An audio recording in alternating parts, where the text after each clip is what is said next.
जय चौथ माता। प्रेम से बोलिए चौथ माता की जय। गणपति भगवान की जय।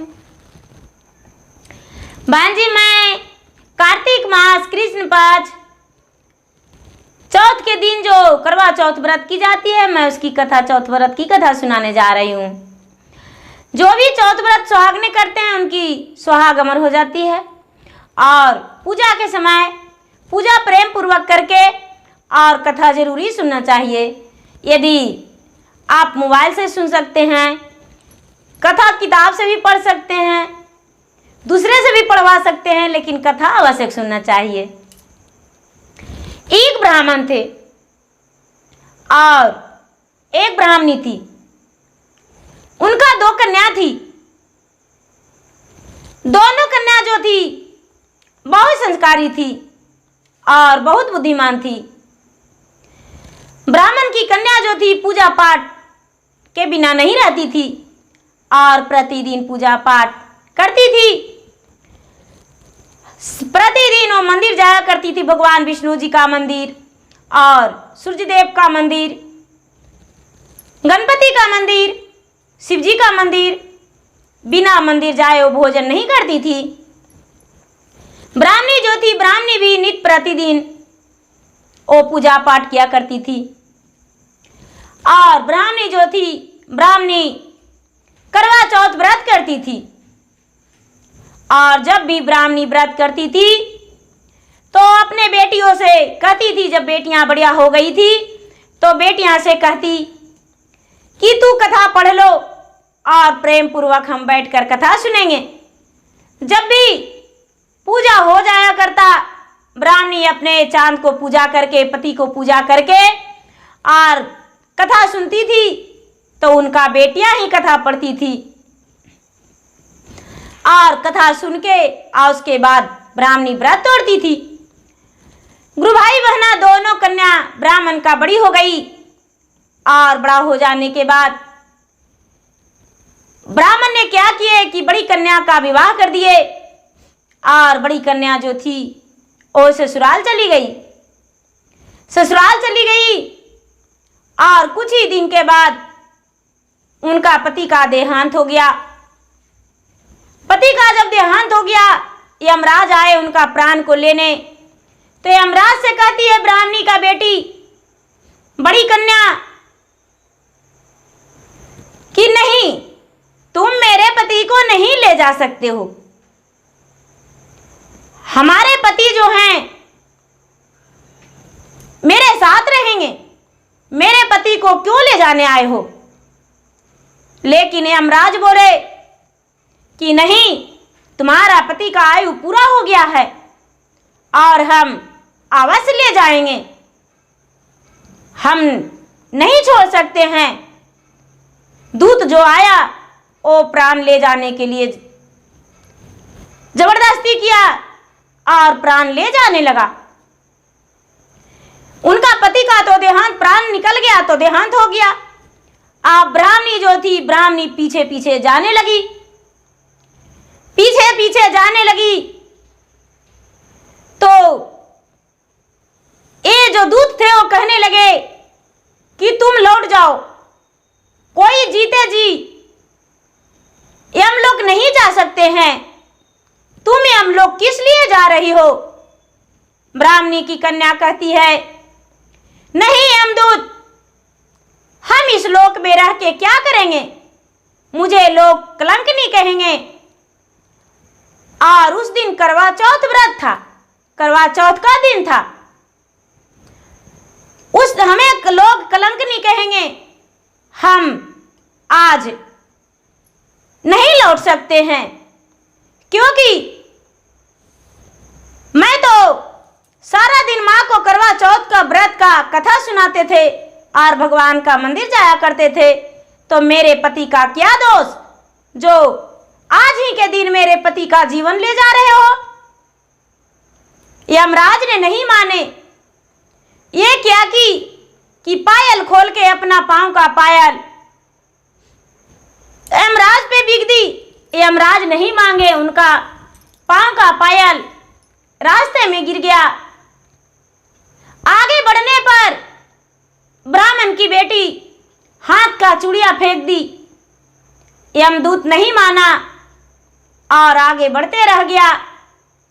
और आगे बढ़े तो गले का हार बिक दिए, लेकिन फिर भी यमदूत नहीं माना। और जब आगे गए तो कान का बाली फेंक दिए, नाक का नथिया फेंक दिए, नहीं माना यमदूत।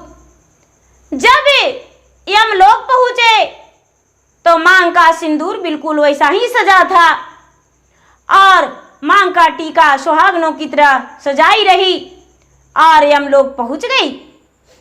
वहां जो धर्मराज जी थे वो सिंहासन पर बैठे विराजमान थे और यमराज जी कहने लगे कि यमदूत, मैंने तो तुम्हें एक का लाने को बोला था तो दो का कैसे लेकर चला आया? मैंने तो सिर्फ पति का ऑर्डर दिया था और तू पत्नी का कैसे लेकर आया? ये जो यमदूत था बोला, हे महाराज, इसमें मेरा कोई दोष नहीं।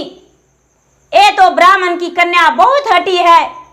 मैंने इसे बहुत कहा समझाया, लेकिन ये नहीं मानी और मेरे साथ चली आई साथ साथ। मैं इसे कैसे रोक सकता? ये तो रुकी नहीं। रोकने का कोशिश बहुत किए। गुरु भाई बहना, धर्मराज जी कहने लगे कि तू यहाँ क्यों आई हो? यहाँ तो लोग मरने के बाद आते हैं और तू जिंदा ही क्यों आ गई हो? ब्राह्मण की कन्या कहती है कि महाराज, मुझसे क्या पाप हुआ था जो मुझे इतना बड़ा सजा दिए हैं? मेरा तो विवाह ही हुआ है और मैं विधवा होकर कैसे रह सकते हैं? मेरा पति का जीवन लौटा दीजिए। यमराज जी बोले, धर्मराज जी बोले, आखिर तूने कौन ऐसा धर्म किया है उसका पुण्य के कारण तुम्हारा पति का हम जीवित करके और लौटा दे? तुम्हारा पति का प्राण वापस कैसे भेज सकते हैं? ब्राह्मण की कन्या बोली, महाराज, जब मैंने जन्म लिया था तो मेरी माँ करवा चौथ व्रत करती थी और मैं माँ के गोद में करवा चौथ व्रत की कथा सुने। जब मैं बड़ा हुआ तो मेरी माँ करवा चौथ व्रत करती थी और माँ को अपना करवा चौथ व्रत की कथा सुनाते थे और सुनाकर पूरी विधि के साथ मेरी माँ पूजा करती थी और भगवान के सामने मैं भी भगवान को साक्षी मान के और हाथ जोड़ के अपना सुहाग की अमर की प्रार्थना हम भी करते थे कि हे करवा चौथ माता, हे चौथ माता, हे गणपति भगवान, जब भी मेरा ब्याह होगा तो हम भी व्रत करेंगे। और मेरा ब्याह हुआ और आज करवा चौथ के दिन है और मेरे पति को तो आप यमलोक ले आए, तो मैं कौन ऐसा व्रत छोड़ा हूं? मेरे पति को मेरे साथ जाने दीजिए।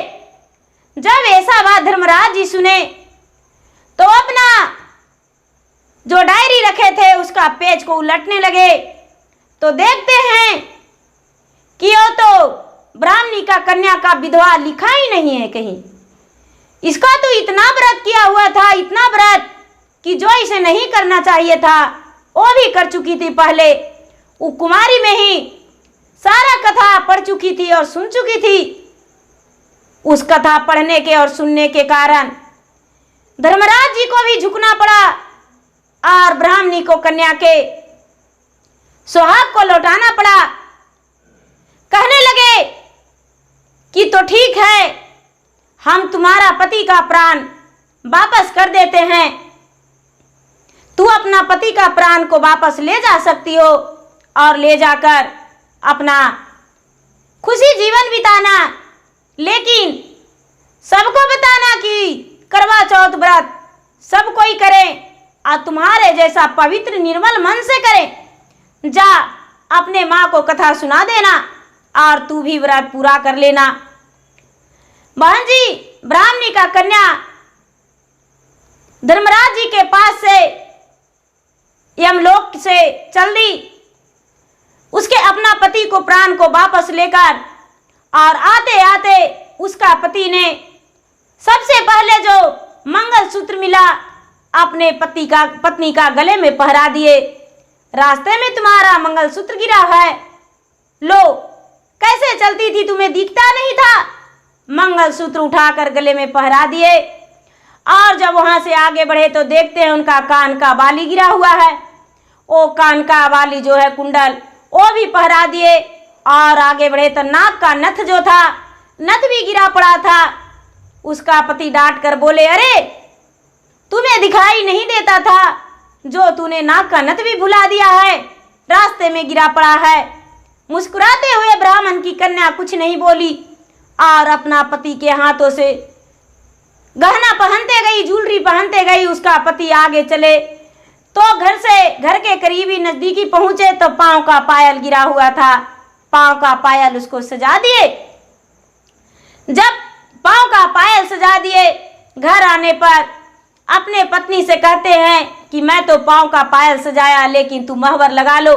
पांव पूरा जब अंदर आई तो कहती है कि आज तो चौथ का दिन है और मुझे मैके भी जाना है, शाम हो चुका है। यदि मैके नहीं जाएंगे तो मेरा माँ कथा नहीं सुन पाएगी, उसे कथा कौन सुनाएगा? पति पत्नी दोनों उसी समय चल दिए। बेचारी ब्राह्मणी की कन्या अपने पति के साथ अपना मैके चली गई और माँ के साथ जाके करवा चौथ व्रत की और सबको अपना कहानी बताई कि आज तो मेरे साथ ऐसा घटा था कि जो मैं आज दिन भर पूरा व्याकुल रह गया और मैंने अपने पति का सुहाग यमलोक से धर्मराज जी से छीनकर लाया हूँ, मांग कर लाया हूँ। मैं आज मेरा करवा चौथ के व्रत के कृपा से मेरा सुहाग वापस हुआ है। धर्मराज जी मेरा सुहाग वापस किए हैं। जब ऐसा बात सुने तो हाहाकार मच गया। उसका ससुराल में भी सगरो हाहाकार मच गया। ससुराल में भी सारा लोग सोचे कि मेरा बहू और बेटा दोनों मर गए, देहांत हो गया। लेकिन शोक के मारे उनका सास ससुर अपने बहू और बेटे का मृत शरीर को नहीं जलाए थे और नहीं कुछ किए थे, बिल्कुल वैसा ही पड़ा था। और जब बेटे बहू फिर से अपना कमरा से निकल गए, सारा लोग देखे कि अरे अभी तो मृत शरीर पड़ा था, लेकिन दोनों जीवित हो गए। सारा कहानी सबसे बताई ब्राह्मण की कन्या। सारा लोग कहने लगे कि हम भी चौथ व्रत करेंगे, करवा चौथ कृष्ण पक्ष, कार्तिक मास की कृष्ण पक्ष चौथ व्रत चतुर्थी के दिन हम भी पूरा दिन उपवास रहेंगे और चांद उगने के बाद पूजा करेंगे और हम भी कथा सुनेंगे। तो गुरु भाई बहना, जो कथा सुनते हैं उसे भी फल उतना ही मिलता है, जो कथा पढ़ते हैं उसे भी फल प्राप्ति होती है, और जो व्रत करते हैं उसे भी फल। कथा पढ़ने वाले के भी, कथा सुनने वाले के भी, कथा सुनाने वाले के भी, सबको भगवान खुश कर देते हैं और सुहाग की अमर हो जाती है। भगवान से मैं प्रार्थना करती हूँ, हे भगवान, जैसे आप ब्राह्मण की कन्या पे विराजमान होकर और उसका सुहाग लौटा दिए, हे गणपति देव, आपकी कृपा से उसका सुहाग लौटा। हर सुहागने का मांग में सिंदूर भरा रहे और सारा उम्र भर सुहागन रहे। जय गणपति भगवान, जय चौथ माता। गुरु भाई बहना, मेरा वीडियो अच्छा लगे तो इसे लाइक कीजिए, शेयर कीजिए, सब्सक्राइब कीजिए। और मैं फेसबुक पे भी हूँ, मैं इंस्टाग्राम पे, मेरा फेसबुक पे फॉलो कीजिए, लाइक कीजिए, शेयर कीजिए। धन्यवाद।